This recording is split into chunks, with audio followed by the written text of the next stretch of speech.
mula sa 702 DZAS, Agapay ng Sambayanan. Narito na ang programang mag-uugnay sa iyo tungo sa wastong kamalayan sa batas, praktikal na talakayan ng mga alituntunin at balitaktakang may kaugnayan sa mga patakaran ng bayan. Kinilala sa Golden Dove Awards bilang Best Documentary Program. Ito ang Tabas ng Batas!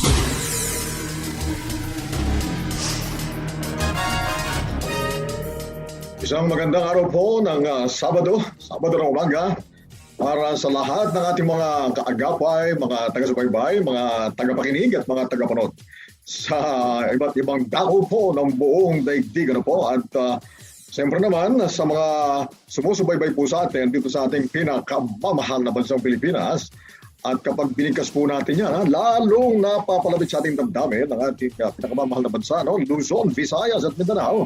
At siyempre po, 7,641 ang mga isla po yan. 17 regions, 81 provinces, 1,489 ang mga municipalities, 145 na mga lungsod, 42,045 na mga barangays na kung saan po nakaabang ang ating mga taga-subaybay. Marahil na aga sa inyo na mga nakikinig sa amin dyan sa Bicol Region sa pamagitan ng CARE 104.3 The Way FM. Diyan din sa Zamboanga City na nakikinig via 1116 DXAS Radio Comunidad. Buenos Dias. At maging sa 1197 DXFE sa Davao naman po yan. Happy listening po sa inyong lahat dyan. Napapakinggan din tayo sa 1062 DXKI, your friendly voice sa Coronadal City. Kaya naman binabati natin ang lahat na nakikinig sa City of Coronadal at South Cotabato. At sa inyo rin na narito naman sa Metro Manila at walang sawang nakatutok tuwing Sabado, magandang araw din po sa inyo. Ito ang programang Tabas ng Batas dito sa paborito mong himpilan 702 DZAS FEBC Radio TV. Kami po ay miyembro ng KBP, kapisanan ng mga broadcaster ng Pilipinas. Napapakinggan din sa febc.ph at napapanood sa Facebook Live at sa YouTube channel ng 702 DZAS FEBC Radio TV. At meron po tayong television simulcast sa ating partner, Television Channel 185 sa GCTV. At siyempre po, ngayong araw na ito ay kami po ang inyong makakaagapay, Pastor Attorney Carlos Kuya Kaloy Cao Jr.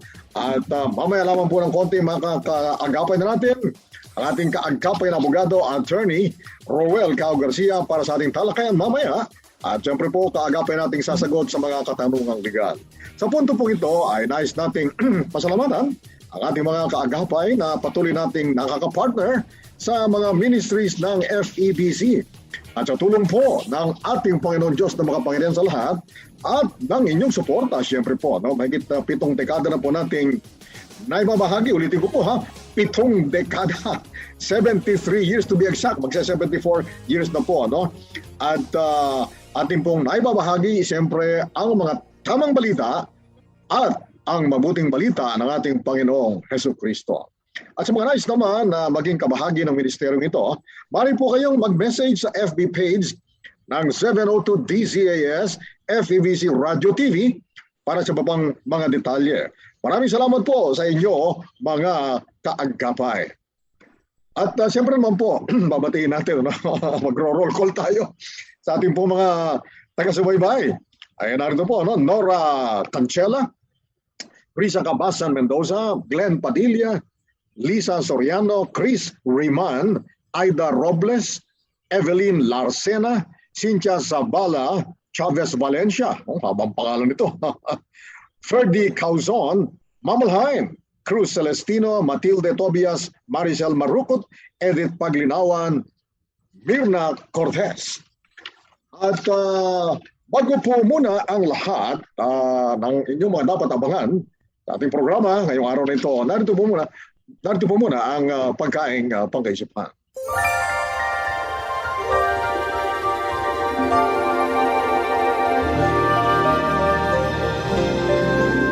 Ang ating pong pagkaing pangkaisipan sa araw na ito ay mula sa Magandang Balita Biblia. Sulat sa mga taga-Hebreo. Sa mga Hebreo, chapter 4, verse 12. Oh, paborito ko po ito. Ang salita ng Diyos ay buhay at mabisa, mas matalas kaysa alinmang tabak na sa magkabilay may talim. Ito'y tumatagos maging sa kaibuturan ng kaluluwa at espiritu, ng mga kasukasuan at buto, at nakakaalam ng mga iniisip at binabalak ng puso.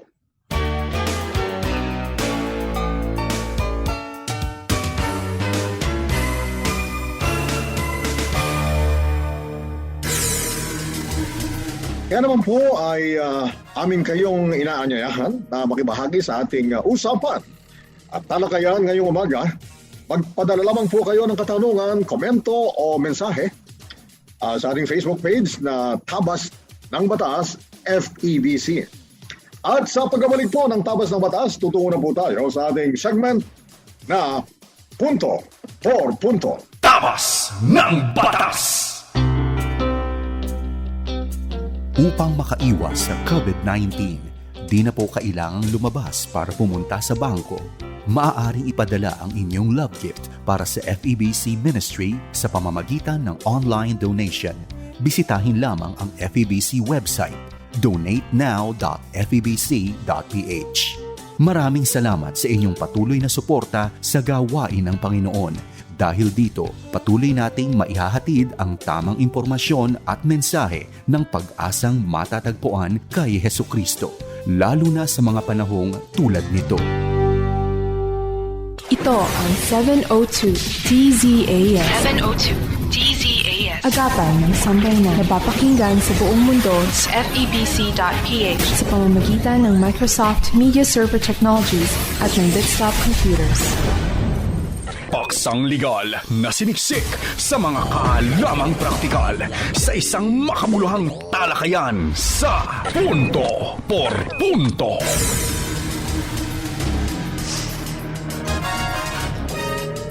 Nagbabalik po ang inyong programang Tabas ng Batas. At siyempre po, ito pa rin ang inyong kaagapay, Pastorny, Kuya Kaloy Cao. At kasama na po natin ang ating kaagapay na abogado, Attorney Roel Cao Garcia. Magandang umaga sa iyo, Attorney Roel. Bumati ka na. Magandang umaga po. At salamat naman at narito ako muli. Nabibigyan ng pagkakataon na magserbisyo sa ating mga tagapakinig. Hindi lamang dito sa pinakamamahal nating bansang Pilipinas, kundi kahit sa ibang bansa.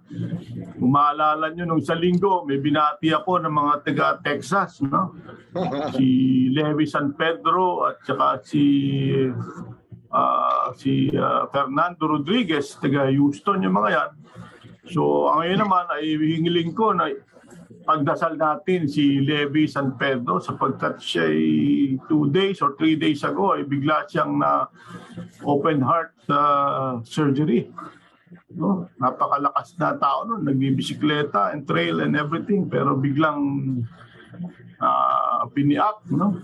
Open heart. So pinagdadasal ka namin na kapatid na Brother Levi San Pedro, magpalakas ka.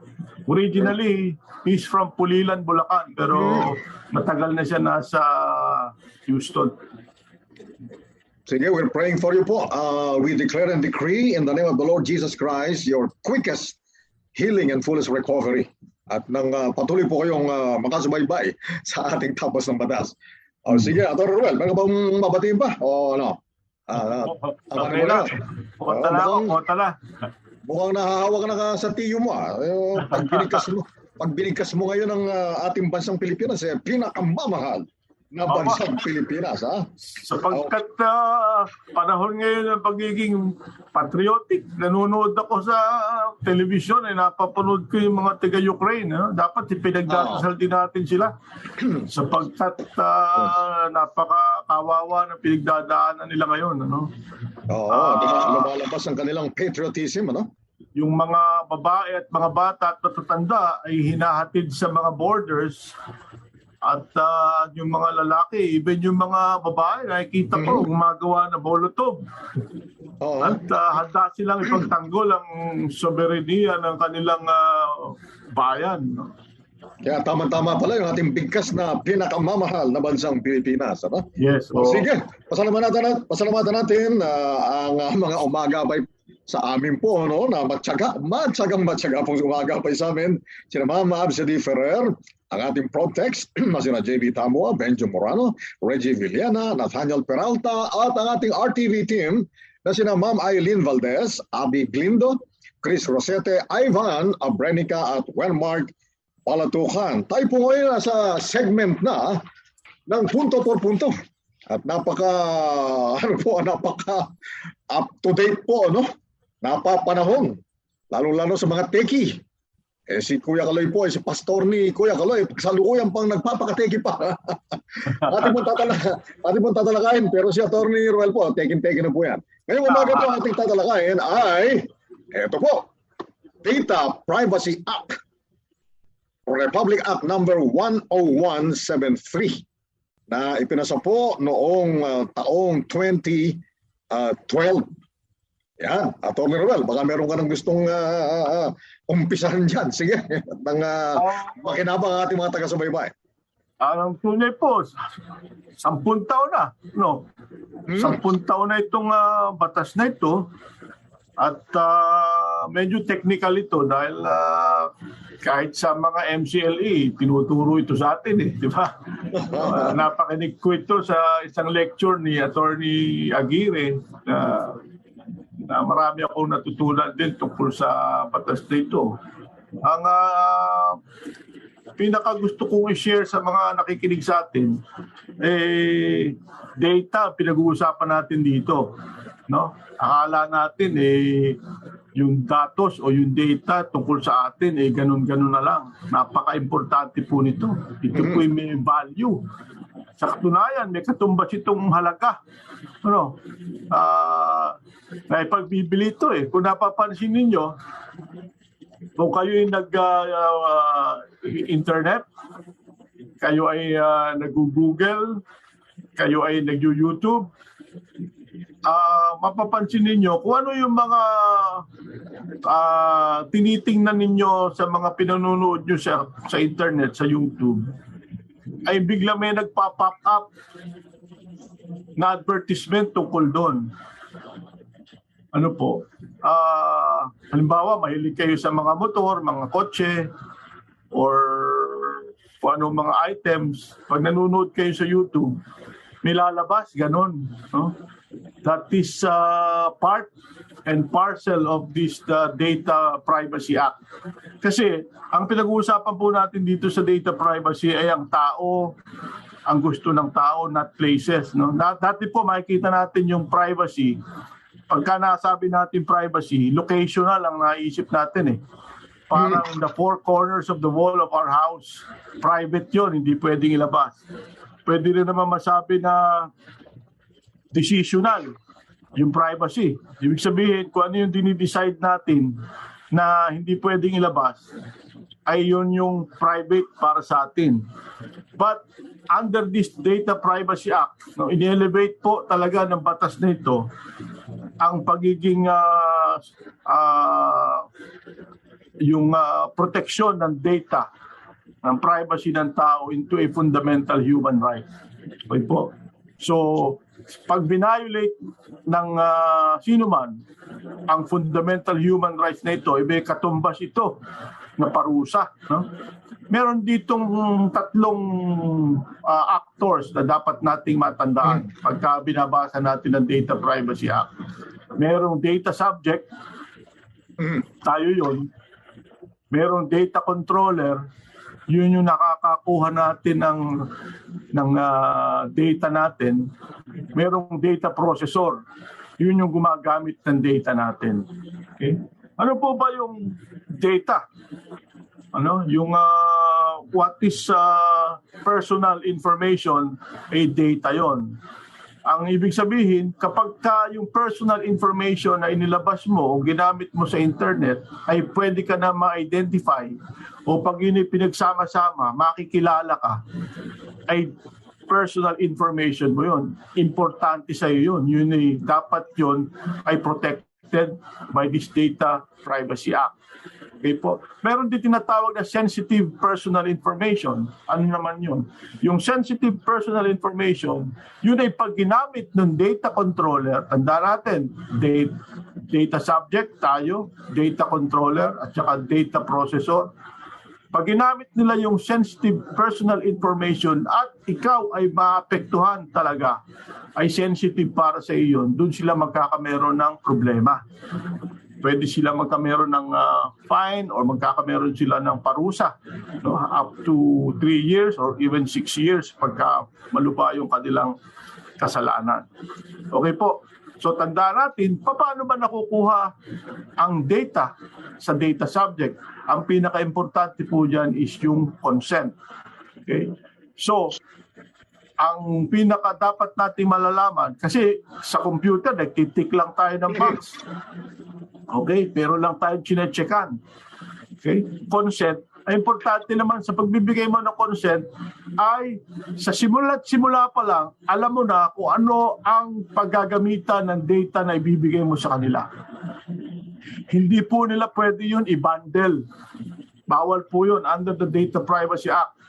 Hindi po nila pwedeng isama sa napakaraming requisitos na sulat na hindi mo maintindihan. Bundling of questions para makuha yung iyong consent, hindi po pwede yun. Dapat po specific. Bakit mo kailangan ang pangalan ko? Bakit mo kailangan ang address ko? Kung ano man data. Dapat sinasabi doon sa consent form kung bakit kukunin sa iyo yon. Okay po. So tandaan natin, consent is very important. Although may mga exceptions po dyan, kagaya nung sa mga nasa gobyerno na pwedeng makuha yung pagka sila ay iniimbestigahan, pwedeng makuha yung data, but still, regulated pa rin sila. No? Maganda ito, nagkameron ng opisina ito Data Privacy Commission. Regulated pa rin po ang pagkuha ng data about them. Pero, kailangan po sumunod sa mga requisites under the Data Privacy Act. Meron pala gano'n na Atty. Ruel, na okay, nagagather ng information, ano? At maaaring nagbibigay ng consent, ano? Yung kinukuhanan ng information, ano? Pero ang ganda ng paliwanag mo kanina, ako mismo naliwanagan ako dyan, no? Na pagka pala binandel, hindi mo napapansin, ano?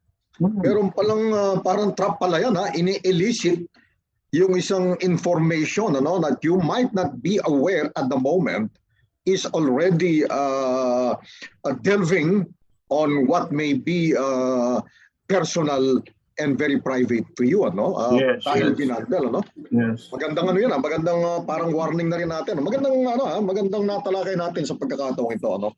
At this point, kasi Atty. baka meron bang sabihin. Papasadahan ko kasi ng mga para specific yung naka-enumerate sa batas. Sige. Ulitin ko lang, dapat maliwanag sa'yo kung saan nga gagamitin yun. Ano? Ngayon, kung hindi ka naliwanagan tapos naibigay mo, meron ka pa rin karapatan. No? Meron kang karapatang burahin, meron kang right to erasure, meron kang karapatang itama, rectification, meron ka rin karapatan, portability. Ibig sabihin, pwede mong hingin doon sa data controller yung data hiningi sa iyo at magamit mo sa iyong personal na pangangailangan. Kasi inolekta na yung data mo gagamitin mo. Pwede mong kunin yon, ano? Pwede ka rin mag-sue for damages. May marami pong rights mayroong right to object, pwede ka mag-object, hindi nyo pwedeng gamitin yan. Nandiyan po yan nakapaloob dito sa Data Privacy Act na ito. Technical po ito, sabi ko nga sa inyo nung nag-attend ako ng MCLE dito, tatlong beses dito 3 oras yata o 2 oras ito So very concise lang po yung discuss namin sa inyo ngayon, na although in-elevate nga ito sa fundamental human rights kaya dapat protektado talaga tayo dito. Ayan. Yung pong MCLE, ang ibig po sabihin niyan ay mandatory continuing legal education. Ano? Kaya kinakailangan po kami mga abogado, updated kami. Kaya kinakailangan maintindihan ni Atty. Kao, ni Pastor ni Kuya Kaloy Kao. ang mga bagay na ito. Ano? Pasadaan ko lang na mabilis, Atty. Noel. Salamat kasi naibigay mo yung context yung conceptual framework. Ano? At ito po yung mga specific na mga enumerated na mga violations. Ito po, mabilis lang. Unauthorized processing of personal information and sensitive personal information. Okay? Number 2, accessing personal information and sensitive personal information due to negligence. Number 3, improper disposal of personal information and sensitive personal information. Naku, mahaba po. May mga kulatilya po ito pero pasada lang po muna ang gagawin natin. Pwede tayo magkaroon ng sequel dito, Atty. Noel. Number 4, processing of personal information and sensitive personal information for unauthorized purposes. Kanina binanggit ni Atty. Ruel yan. Number 5, unauthorized access or intentional breach in which he or she knowingly and lawfully or violating data confidentiality and security data systems breaks in any way, breaks in any way into any system where personal and sensitive personal information is stored. Parang pinasok yung system na mayroong nakuhang personal and sensitive personal information na nakastore doon. And then concealment of security breaches.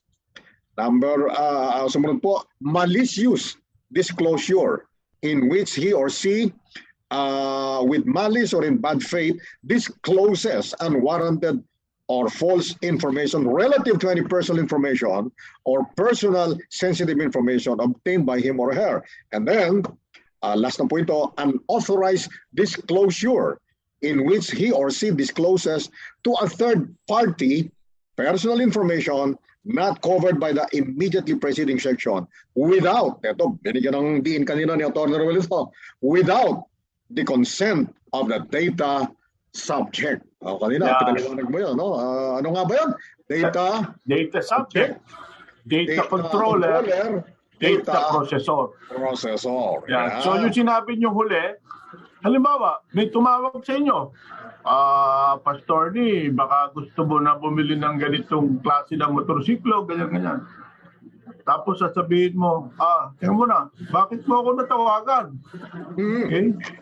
Kasi may pinuntahan ka, nag-tick ka ng box, pero for purpose of information lang ng pupunta ka sa ganitong lugar, bigla nakarating ngayon doon yung data mo. Okay? Data processing is technically, simply put, using your information. Okay? Data processor, ginagamit yung information mo. Pag ginamit yung information mo, data processing ngayon. Unauthorized, pinasa sa iba. Sinabi sa'yo, bibigay po namin ito sa iba namin mga kliyente. Tapos bibentahan ka ng products nila. May karapatan po kayo bilang data subject na tanungin sa kanila, saan mo nakuha yan? Bakit nakuha mo yung aking identity? Bakit mo ako natatawagan? As data subject, ang nag-tick kayo ng box para lamang dun sa specific kasi meron silang obligation yung data controller dapat sinisecure nila. Data privacy is part and parcel of data protection. Okay? Yung privacy ninyo dapat pinoprotektahan ng mga may hawak ng data ninyo, yung data controller. So, importante po yun. Alam natin na ating karapatan, hindi basta-basta pwedeng na kung saan nakakarating yung ating pagkakakilanlan. Alam ng telepono natin, alam ang pangalan natin. So, under this law, sabi nga natin, it's your fundamental human rights na pangalagaan natin ng ating data privacy. Ayan. Yan po ay 3 oras po na dinidiscuss, isang subject, mandatory continuing legal education. Discuss po namin ng 8 minuto. Pakinig ko po yan. No? Ang lecturer ko dyan, si Attorney Leandro Aguirre. Ayan, hindi ako natulog, nakinig ako. Buti ba di ka natulog, may na-share ka sa ating mga taga-subaybay ngayon. At sa iyong Tito Pastorni, Kuya Kaloy ikaw. Okay, mamaya po sa ating pagbalik, abangan naman ang Akala at Panukala segment. Tutok lang po kayo, mga kaagapay. Tapas ng Batas! Pakinggan ang programang Ang Tipan. Any day, anytime sa Spotify. Ang Tipan, kasaysayan ng mga Bible hero at katangi-tanging mga pinuno. Sundan yan at ang iba pang mga programa. Like and follow 702 DZAS FEBC Radio TV sa Spotify. 702 DZAS FEBC Radio TV. Radio TV. Agapay ng Sambayanan. Pagbibigay linaw sa mga palapalagay, ugnay sa mga panukalang batas. Akala at Panukala.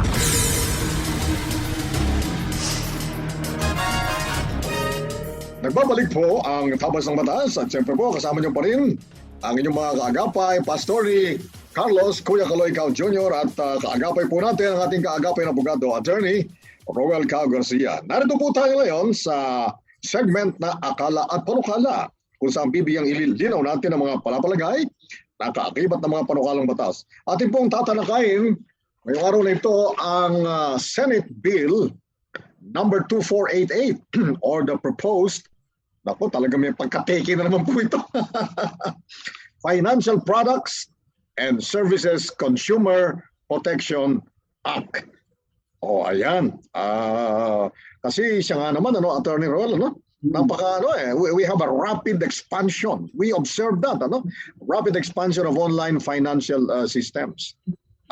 Lalo na sa panahon ng pandemic kasi, yung hindi makapag-person to person, dinadaan sa online, ang sabi nito, sa backgrounder natin, it has also become fertile ground for many, ito yung mga may kalokohan, fraudsters, hackers, unscrupulous individuals to scam. Lagi mo narinig ngayon yan, pag may kakuha, na-scam si scam pala yan, ganyan, etc.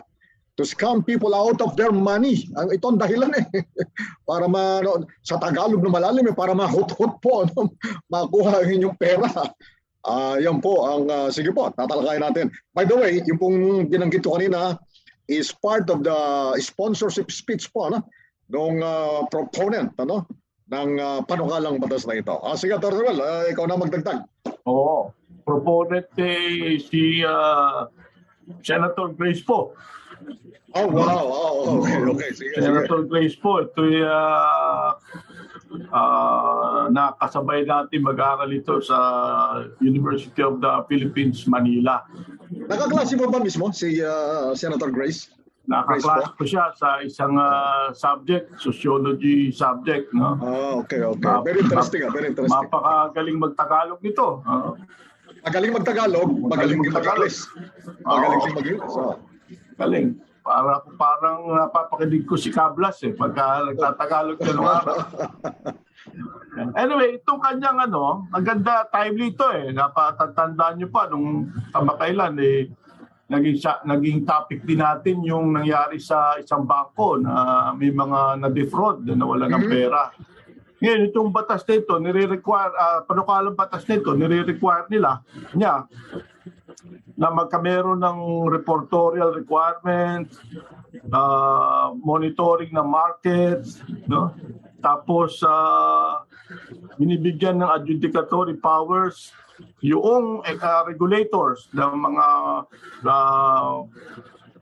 online financial products, na automatic, hindi na padadaanin sa korte, magkakameron ng reimbursement agad ng lost fund. Ito yung para kang lomo ng batas dito na kapag may nangyaring kalokohan, uutusan ka na with certain threshold, ibabalik mo yung pera na nawala. I-reimburse mo na without passing through the courts. Sabi dito, to declog the courts. Yun din ang gusto niya mangyari dito. Tapos, under this proposed law ay yung mga nagba-violate na hindi susunod sa itatakda ng panukalang batas na ito ay magkakaroon ng imprisonment o 5 taon. Tapos merong maximum fine na 2 milyon. So sa panahon natin ngayon, kahit sa mga GCash, nakakapag-transact tayo ng pera, nakakapag-online banking tayo, napaka-timely itong Data Protection Act na pinag-usapan natin at saka itong proposed bill 2488 ng Senado, Proposed Financial Products and Services Consumer Protection Act. Okay. Ano ba yung mga financial products? At yun yung mga online banking na nakikita natin ngayon. Maaari tayo transact sa bangko, magbayad sa mga ating binibili sa pamamagitan sa bangko. Ngunit may kaakibat po yan na danger, no? Na tayo ay mabiktima ng mga hackers, ng mga fraudsters, mga unscrupulous individuals para mawala ang ating pera. So, this is timely para magkamayroon na tayo, maka-adapt tayo sa pag-evolve ng ating financial system. So, sana po ay sabi nga natin, ma-distill, mapag-usapan, mapag-aralan mabuti ito sa Senate at saka sa House of Representatives. No? Sabi nga ni Senator Grace po na makilala yung Congress ngayon na hindi lamang tumugon sa pandemya, kundi tumugon sa pangangailangan ng pagbabago, lalong-lalo na sa financial system ng ating pinakamamahal na bansa. Yeah. At gusto ko yung nabanggit mo kanina, Atty. Ruel, na pinunto mo dito sa panukalang batas na ito, no? Na to declog court dockets, and to provide immediate legal relief to ordinary consumers, who cannot afford to wait for months to get their money back. Ang ganda nga naman, nabanggit mo na kanina, gusto ko lang puntuhin ulit, yung meron siyang adjudicatory powers, yung mga regulators, bukod sa monitoring functions, yun, merong adjudicatory powers. Siyempre within certain jurisdictional threshold or limits. Ako gusto ko ito. Kaya pala ang sabi ni Senator Grace po, sabi niya, quotation from her, through these interventions, sabi niya, we hope to instill trust and confidence in our financial system. Siyempre, kailangan talaga yan. O sige, Atty. Ruel, bago natin iwanan na finally itong segment na ito, mayroon ko ba bang idadagdag at this point? Kinakailangan suportahan natin itong panukalang batas na ito. Sulatan ninyo, email ninyo, text ninyo ang inyong congressman. At kasi napaka-importante, ngayon lahat tayo, bumibili tayo through online.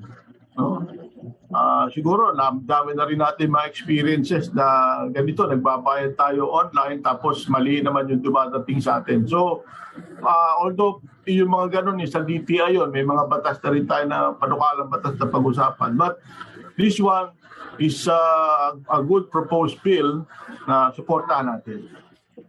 Ayan, at yung ating research team naman, yung research team natin, sa ating programang Tabas ng Batas, meron silang papasadahan ko na mabilis, Atty. Ruel, mukhang kailangan ko rin ito, at saka yung mga taga-subaybay natin. Tips for safe online transactions. Ito yung mga sinasabi sa akin lagi ni Mrs. Kawe, ni Ate Neneng, Sabi niya, sabi ng ating research team, tips nila. Choose the OTP option. Ano po yung OTP? One-time password. Kailangan pala. One-time password lang. Pipiliin po natin yan. Sumunod, avoid purchasing from untrustworthy portals. Ayan. Avoid public Wi-Fi connections.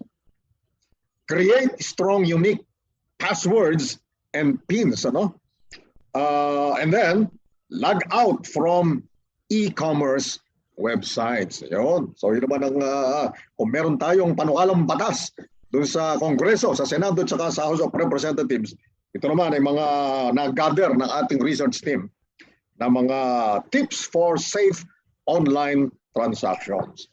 Okay, Atty. Ruel, sige, iwanan na muna natin itong segment na ito.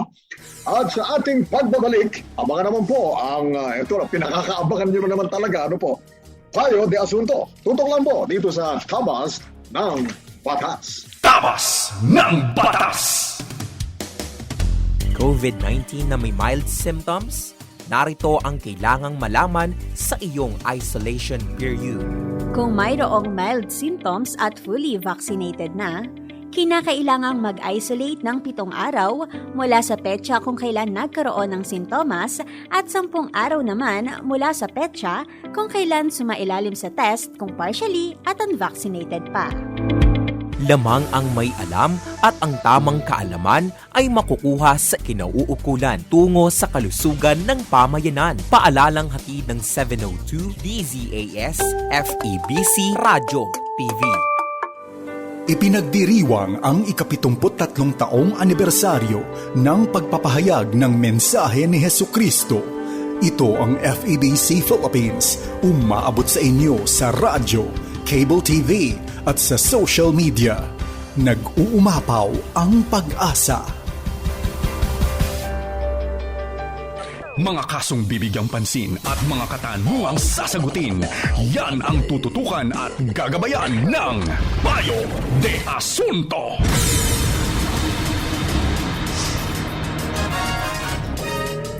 Ating po ngayong bibigyan ng mas mahabang oras ngayong araw ng Sabado, ang ating segment na Payo de Asunto. At salamat naman po, over the last several episodes, nakaka-boundary po kami ni Atty. Ruel. At sa punto po ito, siyempre, ito, disclaimer na naman po namin, paunawa po, ano po, meron po kasing tabas ang batas. At siyempre po, ayon sa aming pagkaunawa, ayon sa aming pag-aaral, at ayon sa aming abot ng nalalaman namin, na siyempre, ine-enhance naman po ng Panginoon Diyos nating makapangyarihan sa lahat, may mga sagot po kami sa inyong katanungang legal na maaaring mga akma po sa inyong inasahan, nakapagbigay sa inyo ng konsuelo at nalalaman nyo inyong mga karapatan at ang gagawin yung legal remedies. Pero may mga pagkakataon po na maaaring hindi po ayon sa inyong panlasa o baka nakakasakit pa ng konti sa damdamin ninyo. Pero po, iyan po ang tabas ng batas. Unawaan po tayo at patatawarin niyo po kami. Ginagawa po namin ang lahat ng aming tayang gawin. Ito, Atty. Ruel, ang unang dulog para tugunin. Namatay, sabi niya, ang asawa ko 4 months ago at mayroon pa kaming hindi nababayarang 1.5 million pesos na balance sa hospital bills. Hindi pa rin binibigay ang death certificate ng asawa ko, sabi niya, kaya hindi kami mapa-register at maka-claim. Tama po ba na i-hold ang death certificate? Sige, Atty. Ruel. Po, at kung ang tanong po ay tama po ba na i-hold ang death certificate? Siyempre hindi po tama yun. Ngayon, kung tanong po ay lawful po ba yun o legal? Depende po kung saan kayo. Kasi po may batas na existing ngayon, yung RA 9439. No? Hospital prohibiting the detention of patients in hospitals and medical clinics on grounds of non-payment of hospital bills or medical expenses. Bawal po yan. Pero dun sa batas po yun, sinasabi, hindi po applicable kung kayo ay nasa private rooms. No po. So I don't want to assume kung ano man ito kasi hindi kompleto eh. Pero kung kayo po ay nasa hindi private room, ay bawal, illegal. Kung kayo po ay nasa private room, kung tanong niyo tama po ba, hindi po tama. Pero baka po kasi lawful yung ginagawa kasi hindi covered yung batas nito. Pero merong proposed House Bill 3711 na ipinagbabawal na rin kung nasa private rooms. So yun po ang kasagutan natin. Kung ang tanong nyo, magkaiba naman po kasi kapag tama ay not necessarily unlawful. So, mali po, hindi po tama yun. Dapat ibigay niya sa inyo. Pero if they are operating within the bounds of the law, meron po silang pinangahawakan doon. Yan, maliwanag po yan, maliwanag po yan. Sumunod na tulog, umabot na sa 1.3 million pesos yung nahulog namin sa isang condo unit. Last year for turnover to complete yung 1.8 million pesos for bank loan processing, pero nagkaroon ng lapses sa part namin dahil hindi naasikaso sa bangko. They canceled yung right namin sa unit. They want to apply the Masyada law even na gusto naming i-fully paid na ang unit that only 3 months, covering only 3 months lapses. 50% lang daw po ng nahulog namin ang pwedeng ma-refund. Nung makausap namin ang developer, 300,000 pesos na lang ang makukuha namin. Ang tanong, mula po ba iyon sa total na nahulog namin na 1.3 million pesos? Ano po ba ang pwede namin gawin? O, Atty. Ruel, dito under na naman yung pagiging, bukod sa pagiging abogado, yung pagiging licensed real estate broker. Sige. Marami tayong hat eh. Ako rin, teacher din po ako sa University of Batangas sa kanilang public management graduate school. Dahil dito, ako nag-graduate naman doon sa School of Government. Tapos ako rin po yung broker. Pero itong sinasabi ninyo, tanong ba niyo mula po ba yung total ang tanong mula po ba yun sa total na nahulog namin na 1.3 million? Kapag ka po kasi sa Masyada Law, kung yun ang pag-uusapan natin, yun po yung nababase sa bilang ng taon na naihulog nyo na. Ibawa, kung sinasabi nila Masyada Law, gagamitin nilang batas sa inyo, ang kinakailangan po doon, meron kayong grace period. Kung kayo'y naka5 taon na nahulog, bibigyan kayo ng grace period noon dapat. Tapos meron pang additional na grace period na 1 month for every year of service. Ano yung grace period? Para kayo makapag full payment. No? Dapat kasi no-notify kayo, notarial demand na sinasabi na magbayad na kayo ng full. Ngayon, kung di kayo makapagbayad ng full, yun yung tinatawag under the Masyada Law na meron naman kayong demand for rescission. Ibig sabihin, puputulin na yung inyong kontrata. Doon naman papasok yung 50% na sinasabi nyo. Kung kayo ay nakapaghulog na ng 5 years, if more than 5 years, meron pa kayong 5% for every year na naihulog pero not exceeding 90% of naihulog nyo. Kung naihulog nyo sinasabi na 1.3 million. Hindi po maliwanag sa amin kung ano yung 1.3 million ninyo naihulog, kung yung ba ay ilang taon. Yun po kasi pag sa Masyada Law sinasabi nyo, yun po dapat protektado kayo dun eh. Mas okay nga yun eh dahil meron kayong grace period. Kung di naman kayo nagbayad doon sa grace period, maximum na 90% na naihulog ninyo, pwede ninyong makuha if nakahulog kayo ng hanggang 5 taon. So anong pwede namin gawin? Pumunta ulit kayo doon, tanungin ninyo, ano ba batas itong ina-apply natin? No? Ano ba ito? Under the Masyada Law, ganito po ang karapatan namin. Kung gusto ninyong i-full payment, meron po kayong karapatan na mag-full payment because meron pa nga po kayong grace period na sinasabi. Yan, okay. Guided na po kayo doon sa paliwanag na yan. Ano na po yan, step by step na po yan. Ang sumunod pong durog ay yung lupa na binibili namin sa hipag ko ay acknowledgement receipt lang po sa kabuang bayad at titulo ang hawak niya. Ang tanong po namin, sapat na po ba yon para mailipat sa amin ang binibili naming lupa? Sige, Atty. Ruel. Dapat po, para mailipat ninyo yung lupa, hindi naman po sapat yung acknowledgement receipt lamang. Yung acknowledgement receipt ay kasama lamang po yun ng DOAS, Deed of Absolute Sale. Nakalagay din doon, nakadescribe yung titulo, dapat ay ibibigay sa inyo yun. Tapos magbabayad kayo ng buwis sa BIR, ng inyong capital gains tax at ang inyong documentary stamp tax, babayad kayo ng local tax. Yan. Tapos, noon pa lamang po mayroong mangyayari na mailipat sa inyo yung titulo ng inyong biniling lupa. Yan. Opo, kaya lang may mga pagkakataon po, kamukha po nito, yung acknowledgement receipt is, ano po yan, it will operate as an evidence in your favor na nabayaran nyo na in full, nabayaran nyo na in full, Kaya lang meron pong ibang mga seller, hindi agad ina-execute po, yung tinatawag ni Atty. Ruel na yung deed of absolute sale. Ano ba ginagamit mong Atty. Ruel? DOAS ba?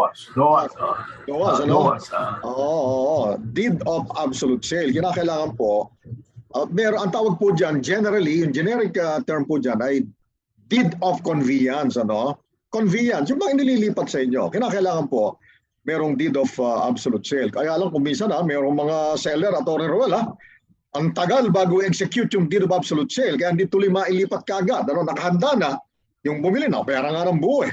Handa na yung kanilang mabayaran mga fees. Ayaw i-execute yung deed of absolute sale. Ano po, katungkulan po nilang gawin yun. At kapag po hindi nila ginawa yun, minsan nagkakaroon ng kasuhan dyan.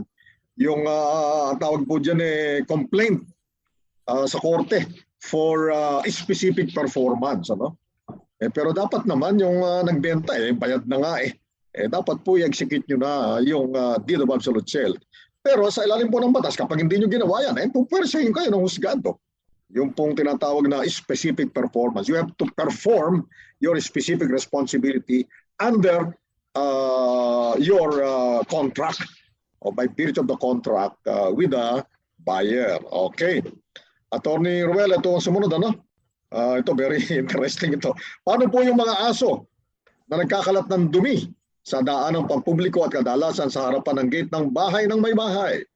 May batas ba na nagbabawal sa pag-aalaga ng aso? Tama-tama ito, connected doon sa diniscuss natin yung nakaraan, Attorney Ruel. Sige. Ayan. Tama po yun.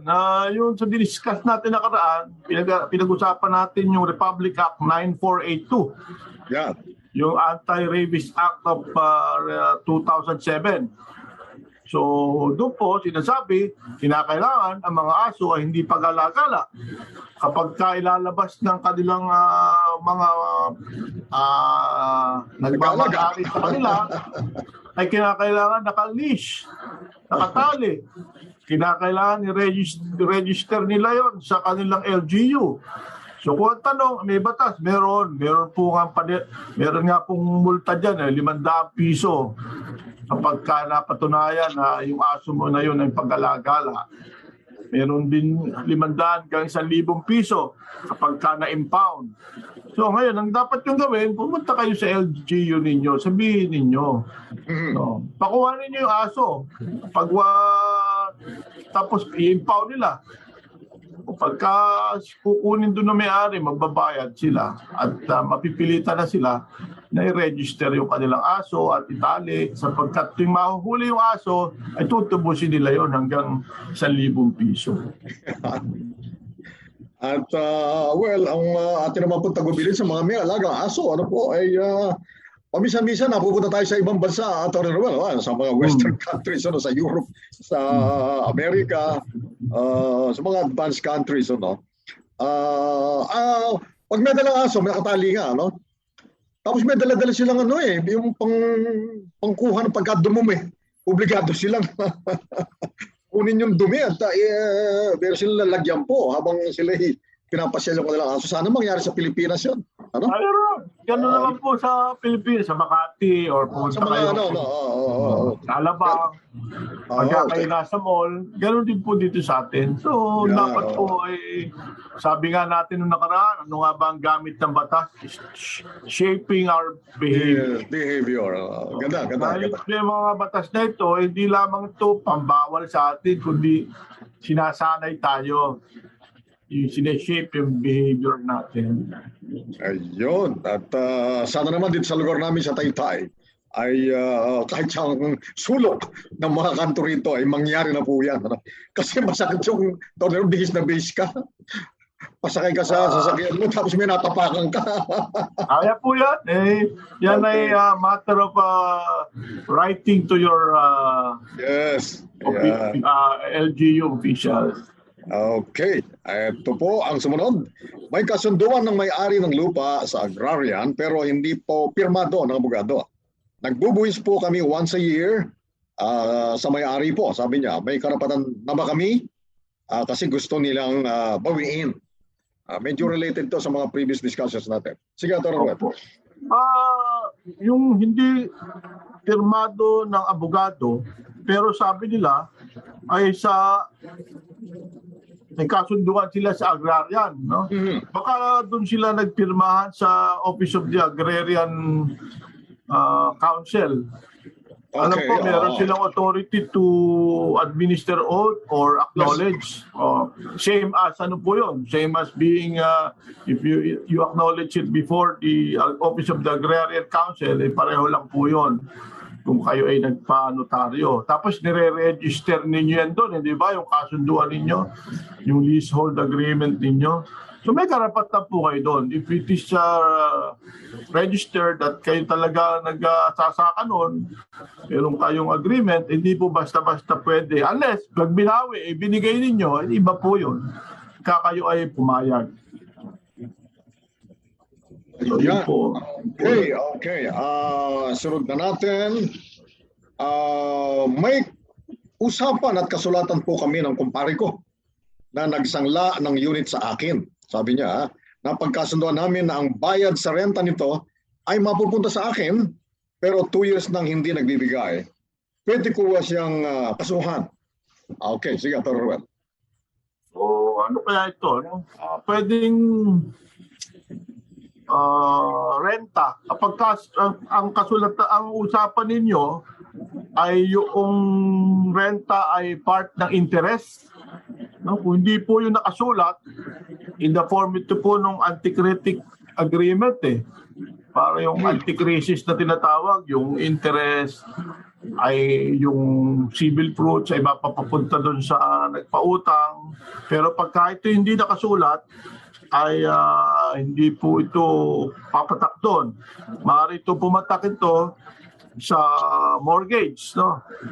Ayun, kasuhan. Ang ibig sabihin dito, di foreclose din yung mortgage. Yun na po siguro action na pwede niyong gawin kung hindi kayo binabayaran. Yan, yun po. Lagi may remedyo po sa batas Lagi may remedyo sa batas. Ultimately, kapag po talagang hindi nababayaran, may mortgage naman. Hopefully, Atty. Ruel, merong formalities yung kanilang mortgage contract. Hopefully, merong formalities yun. Opo. Pwede nyo pong i-foreclose extra-judicially. At meron din naman tinatawag na judicial foreclosure. Okay, ang sumunod po, ako ay may dating asawa at kasal, pero naghiwalay po kami. Ngayon, sabi niya, ako po ay may kinakasama at gusto po namin magpakasal. Nag-seek po ako ng legal advice at na-discover ko po na may irregularities sa marriage namin noong kumuha ko ng copy ng marriage certificate. Iba po ang nakalagay na date instead of April, July po ang nakalagay. Ang sabi niya, tanong ko po, null and void po ba ang kasal namin? If yes, need ko po ba ng annulment? Sige, Atty. Ruel. Pagtulungan nga natin ito. Hindi po ito papatak para maging null and void kasi kontrata na yun. Although sinasabi sa family code, sabi doon ay doon sa contract, marriage certificate na nire-release ay yung date at yung precise time ng kasal ay naroon. Ano po? Ngayon, yung pertaining dun sa irregularities para magkaroon ng depekto, yung formal requisites, irregularities ang yun. Pag irregularities ang sinasabi, nasa formal requisites yun Katulad ng lisensya, sa authority ng solemnizing officer or yung seremonya. Okay? Pagka doon may irregularities, yun yung mga formal requisites. Hindi naman doon pumatak yung mali para may mali doon sa certificate na no? So hindi pwede maging null and void yung kasal nila. So kailangan nilang magpa-annul. Kailangan nilang pumunta sa kanilang abogado at para maging katanggap-tanggap sa mata ng mataas, ay kailangan po naka-annulment. Yan. Pero yung pong konting diferensya na yon dun sa date, hindi po material hindi po material error yon that will be a ground for declaring na yung kasal ay null and void. Okay, mahigit 10 years na po ang utang sa bangko. Ay, tanong natin sa atin ito, may nakukulong po ba dito? Well, ang utang po siyempre dapat binabayaran in the very first place. Ngayon, kung sinisingil po kayo at dinaan sa korte, siyempre magbayad po kayo. Ngayon, kung meron o kaya kahit na kayo ang nagpautang o kayo ang umutang, kapag po merong desisyon ng korte, kasi kasabihan po yan wala nga nakukulong sa utang. Per se, sige po, walang nakukulong sa utang per se. Pero kung may desisyon mo ang korte, pinagbabayad kayo at ginaliwala ninyo, pwede kayong cite for contempt of court. Yun po, may kulong na po yun. Yan, nasabi na natin nakaraan yun. Dalawa na lang, Atty. Ruel, tingnan natin kung matatapusan. Kapag naghiwalay ang mga magulang ng anak, kanino po ba dapat mag-stay at sino po ang mas may karapatan kunin ng anak? Pero 2 minuto na lang, Atty. Ruel, ang ating remaining time. Sabihin lang natin, pagka less than 7 years old, sa nanay lagi. Yan. Maliban kung meron mga circumstances, na on the grounds of immorality, na talagang, okay, yung health ng bata, mako-compromise, pwede pong ihiwalay sa nanay. But as a general rule, kapag po below 7 years, dapat sa nanay po yan. May vacant lot sa tabing bahay namin na wala pang nakakakuha. Ngayon ginawa itong tambayan ng ilang kapitbahay at nilagyan ng mga manok. Pwede ko po ba ito reklamo at ano po ang dapat mo? Sige, isama na natin ito. Last na to. Kung kayo naabala. Kung may reklamo kayo sa barangay, punta kayo. Ayun, naka-boundary na rin tayo, Atty. Ruel. Okay. Hindi tayo mapapagalitan ni Ma'am Absedi. Kung hindi po niyo napakinggan ng buo ang kasagutan sa inyong mga tanong, pwede niyo po itong mapakinggan muli. Balikan lamang ito sa ating Facebook page, 702 DZAS FEBC Radio o sa Tabas ng Batas. At kung hindi naman po nasagot ang inyong pinadalang katanungan, pero inubos po namin ngayon, abangan niyo po ito sa mga susunod na Sabado. Sige po, tayo po ngayon ay dumako na sa ating prayer time. Aming Amang Banal, maraming salamat po. Muli ay kami po ay nakapaglingkod sa aming mga kababayan, mga taga-subaybay, mayroong mga concerns na mga legal, Panginoon, at natugunan naman po sa abot ng aming kakayahan na ang inyo pong karunungan at wisdom, Panginoon, ang aming inaasahan at ang tamang tabas ng batas. Maraming salamat po, Panginoon, aming Diyos, sa kapangyarihan ng banal mong Espiritu at sa pangalan ni Jesus. Amen at Amen. Amen. Salamat po muli sa inyong pagsama sa amin. Dito sa programang Tabas ng Batas. At salamat sa mga tumutok sa Facebook Live at sa YouTube channel ng 702 DZAS FEBC Radio TV. At gayon din sa Channel 185 sa Great Commission Television GCTV ng Signal Cable. At salamat po sa tulong ni Ma'am Absedi Ferrer, ang ating Protex, JB Tabua, Benjo Morano, Reggie Villena, Nathaniel Peralta at ang ating RTV team na sina Ma'am Eileen Valdez, Abe Glindo, Chris Rosete, Ivan Brenica at Wenmark Balatukan. At sa ating mga kasama sa Bukawi Transmitter site. Kami po ang inyong mga kakampi sa batas tuwing Sabado ng umaga. Siyempre po ito ang inyong kaagapay, Pastor ni Kuya Kaloy Cao at ang ating abogadong kaagapay. Salamat sa iyo, Atty. Ruel Cao Garcia. At naganyaya po kami muli. Makinig po kayo, manood, sumubaybay muli sa ating programa sa susunod na Sabado sa parehong oras. At lagi pong tatandaan, kung uunawain at susundin, Atty. Ruel, kakampi mo ang batas. Nais po namin makarinig mula sa inyo para sa mga kuro-kuro, mungkahi o mga bagay na nais ibahagi sa palatuntunang iyong napakinggan. Sumulat lamang sa 702 DZAS, Agapay ng Sambayanan, 1 Corporate Center, 46th floor, Doña Julia Vargas Avenue, corner Meralco Avenue, Ortigas Center, 1605, Pasig City. O mag-email sa dzas@dzas.fedc.ph.